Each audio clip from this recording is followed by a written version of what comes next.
because people are getting great right out of camera pictures with their phones.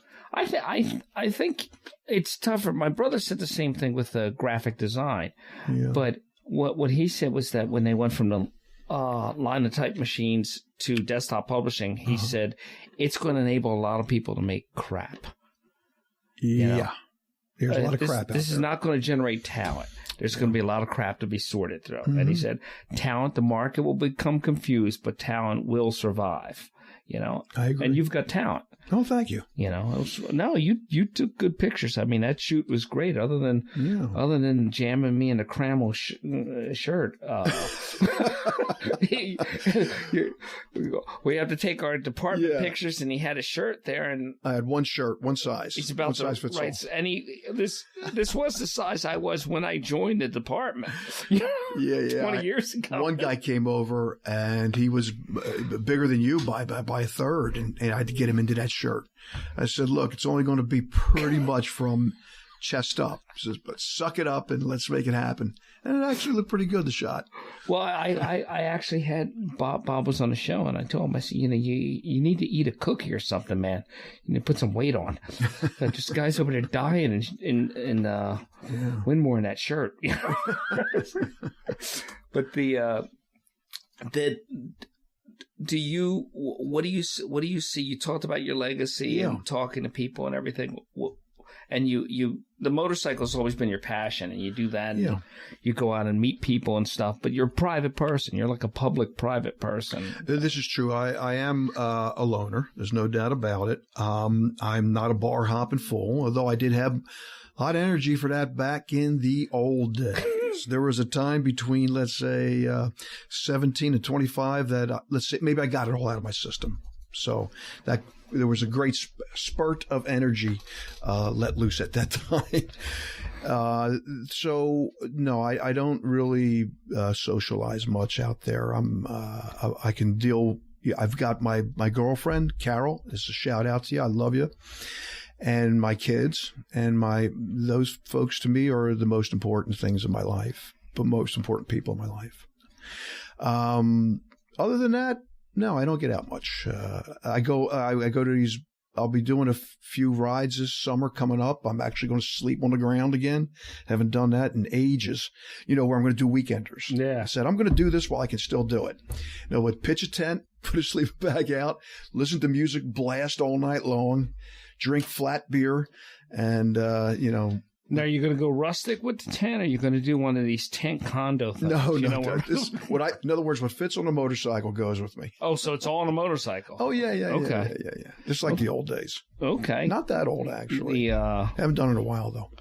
Yeah, it's funny. You talk about doing stuff and getting out of your system, and I often thank God of what was gotten out of my system before the internet existed. Yeah. I can't imagine being the fool that I was with the microscope that's on people now with social media. The permanent record. Yeah. Permanent record. Right. I mean, back in the old days, you just had legends and maybe blurry photos. Oh, I got a lot of those. Yeah. I'm going to take you back a little bit. In the mid-'70s, and this leads into my EMS thing, because I didn't come from a family in civil service, by the way. There were no firefighters. There were no policemen. You often hear these. And I grew up, I had to be like dad or mom.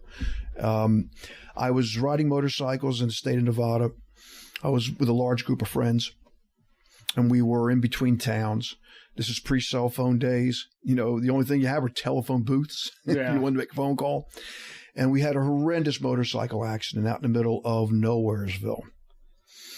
And in that accident, there were 3 motorcyclists involved. They pretty much collided with each other. There might have been alcohol involved with that too, by the way.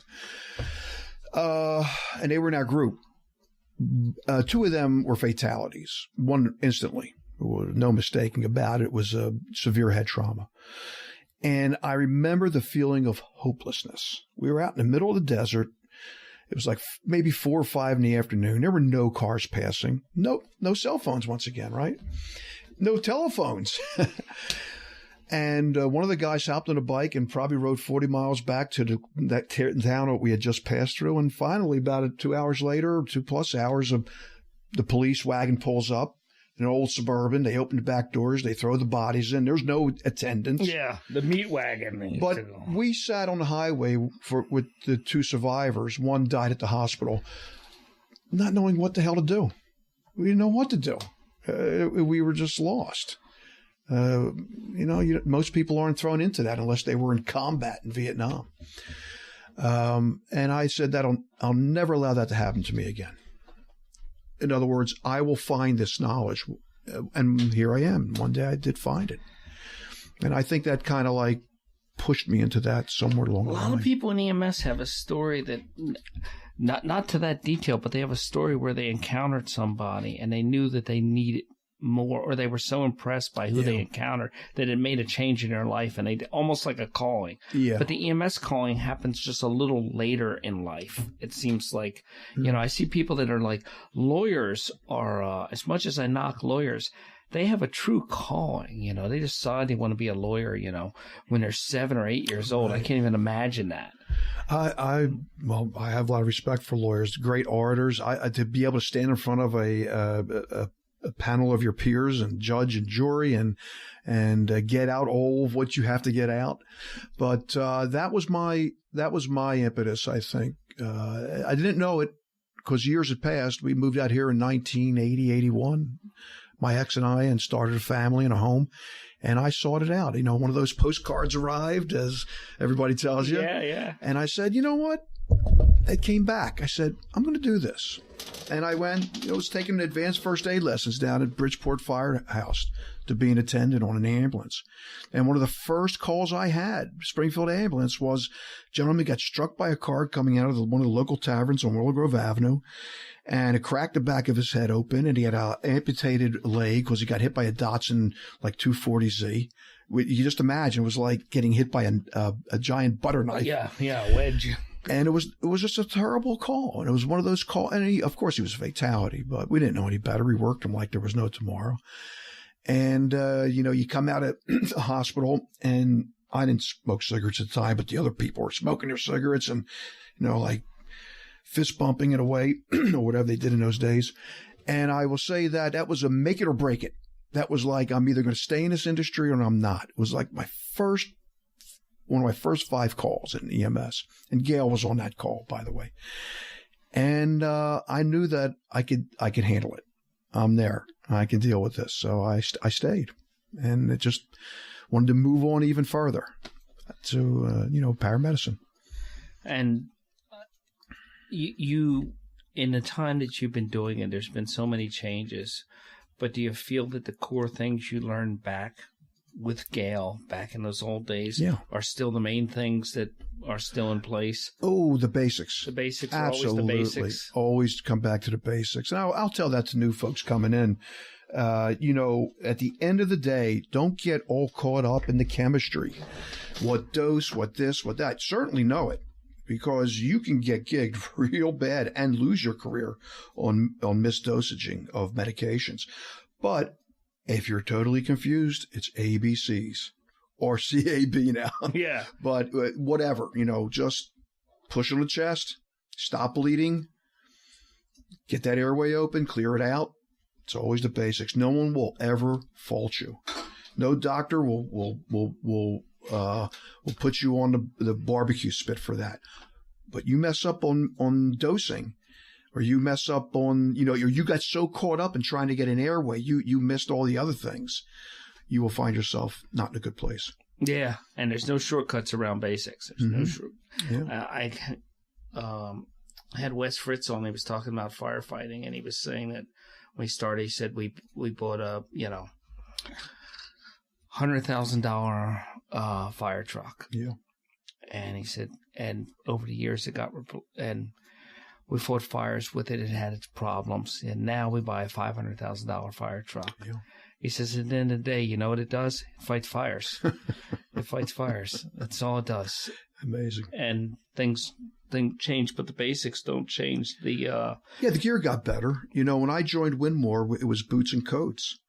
And the first fire I was in, a second story job, and it was on a freezing midwinter day. I had water up to the top of my boots. You know, the boots you pull up and they were up to your mid-thigh. So there was water up to the top of my boots, and it was ice water. It turned to ice. Well, I don't want to sound like we were a horse and buggy, because shortly after that, I think within the next 2 or 3 years, we had bunker gear. But everything is medieval, you know, even the medicine that you do now in 100 years, they'll look back and go, oh my God, they put this machine on their chest, and everything, it'll be medieval. It's all medicine becomes medieval in a few generations, except for dentistry, which is going backwards. Right. When they look in the graveyards, the aliens come down and see all the artificial parts that are left, the hips and the knees. Because that's all that'll be left of us. Yeah. And you're saying that compression machine really does work. Oh, it works great. Yeah, it has raised our ROSC tremendously, but mind you, survivability is another thing. In other words, you may get ROSC on a 78-year-old person, an older person, but will they live in 2 weeks? You know? Right. And or are they cardiac cripples, you know? And it's such a trade-off. I remember at the beginning when there was widespread airbags that more people were surviving to have very bad leg injuries, you know, that would have perished in an accident, but the technology came along and saved them, but they were having other injuries. Yeah, well, I get a lot of folks. We used to get so many rescues and some great rescues and tremendously bad trauma calls. But now, you know, we roll up on these cars that have flipped multiple times, and they're standing by the side on the roads on their cell phone. But then again, I've had fatalities where folks haven't put their seatbelt on, and they have the airbag come out, and they have a fractured sternum, and I can feel it. You know, I'll palpate their chest, and I can feel it. Just it's like pushing on, like nothing's there. Well, airbags are good, but seatbelts, back to basics. You got to wear the seatbelt if you're going to have an airbag. Yeah, and don't do that thing where you put your feet out the window or up on the dashboard or stuff. That's ugly. That doesn't end well. Yeah. I've had that happen on the ambulance, and that doesn't end well. There's, you know, because your knees go, especially if you're a guy, does not end well at all. Now you see that going down the shore. Young kids will have a foot out the window or something. Yeah, that airbag goes off. You get in a collision. That leg's going someplace you don't want it to go. Well, we say in the industry that's what keeps us busy, right? Yeah. I really appreciate you coming. My pleasure. I didn't think you would do it. Why did you do it? I don't know. You know, you offered it out there, and I thought about it, and then I think as us folks get a little older in life, we want to leave something that maybe there's an archive for our kids to hear or something. That's what motivated me to do this in the beginning. And the reason I didn't ask you in the beginning is because it was like, I'm not ready for him. You know, it's not time. I don't think it's time yet.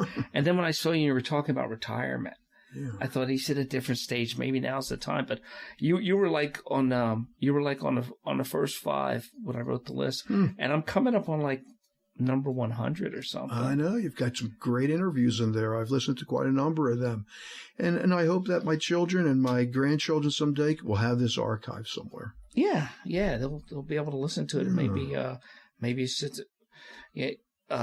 they'll learn something they didn't know. Just trying to give back, man. That's all we're trying to do. You know, it's if everybody kind of thought about giving back a little bit, I think we'd be in a better place.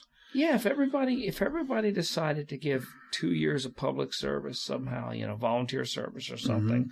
I don't know where volunteerism is going though. And I remember when at White Marsh, I was seeing it was kind of volunteers were much less than paid staff in numbers. They were going down, and it's gone more or less. Yeah. Now.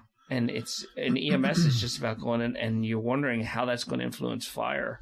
Well, you know, it's that when Act 45 came about, and you had to have an ambulance roll in the X amount of minutes, we couldn't do that anymore. We used to be dispatched from home, you know, police dispatched, and pick up Ruth on the way in. You know, you were lucky to roll in 15 minutes. So, you know, that really killed that part of it. So now you had to have crews in the house. So that means they were paid. You're going to keep somebody there, you're going to have them paid. And then, you know, paramedics are not going to be coming out volunteers. You're going to have it's all that training, all those years, all those hours. Yeah, I remember right after I became an EMT, it started to become, you started to see no more volunteer paramedics, and then it became difficult for EMTs because they keep raising what they want of you, and maybe rightfully so.